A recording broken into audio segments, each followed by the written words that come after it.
പിണറായി വിജയൻ അവസാനത്തെ കമ്മ്യൂണിസ്റ്റ് മുഖ്യമന്ത്രി എന്ന ബഹുമതി ഉറപ്പിച്ചിരിക്കുകയാണെന്ന് പ്രതിപക്ഷ നേതാവ് വി.ഡി. സതീശൻ തൃക്കരിപ്പൂരിൽ യു.ഡി.എഫിന്റെ തെരഞ്ഞെടുപ്പ് പ്രചരണ പൊതുയോഗം ഉദ്ഘാടനം ചെയ്ത് സംസാരിക്കുകയായിരുന്നു അദ്ദേഹം. ഉയർന്ന ഗുണനിലവാരം, തികഞ്ഞ വിശ്വസ്തത, ജനതാ പാൽ. പിണറായി വിജയൻ കേരളത്തിലെ അവസാനത്തെ കമ്മ്യൂണിസ്റ്റ് മുഖ്യമന്ത്രി എന്ന ബഹുമതി ആർക്കും വിട്ടുകൊടുക്കില്ല എന്ന ഉറച്ച തീരുമാനമെടുത്തിരിക്കുകയാണെന്ന് പ്രതിപക്ഷ നേതാവ് വി.ഡി. സതീശൻ പരിഹസിച്ചു. തൃക്കരിപ്പൂരിൽ യു.ഡി.എഫിന്റെ തെരഞ്ഞെടുപ്പ് പ്രചരണ പൊതുയോഗം ഉദ്ഘാടനം ചെയ്ത് സംസാരിക്കുകയായിരുന്നു അദ്ദേഹം. തുടർച്ചയായി 35 വർഷക്കാലം ഭരിച്ച ബംഗാളിൽ CPIM തകർന്ന തരിപ്പണമാകാൻ കാരണം അവിടുത്തെ പാർട്ടി നേതാക്കളുടെ കൂട്ടായ അഹങ്കാരമാണെങ്കിൽ കേരളത്തിൽ പാർട്ടി തകർത്തതിന്റെ ഉത്തരവാദി പിണറായി വിജയന്റെ ധിക്കാര ഭരണമായിരിക്കുമെന്നും വി.ഡി. സതീശൻ കുറ്റപ്പെടുത്തി. കേരളത്തിന്റെ ആദ്യത്തെ മുഖ്യമന്ത്രിയാണ്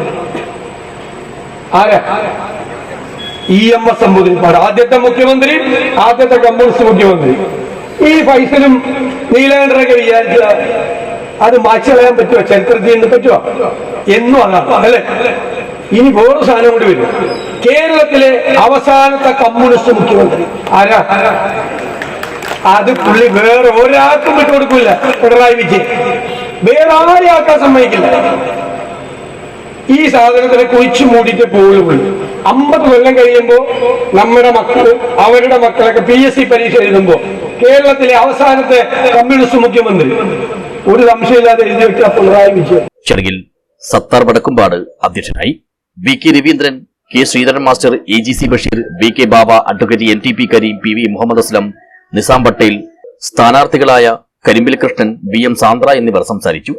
P കുഞ്ഞിക്കണ്ണൻ സ്വാഗതവും KV വിജയൻ നന്ദിയും പറഞ്ഞു. News bureau, Cheruvathur.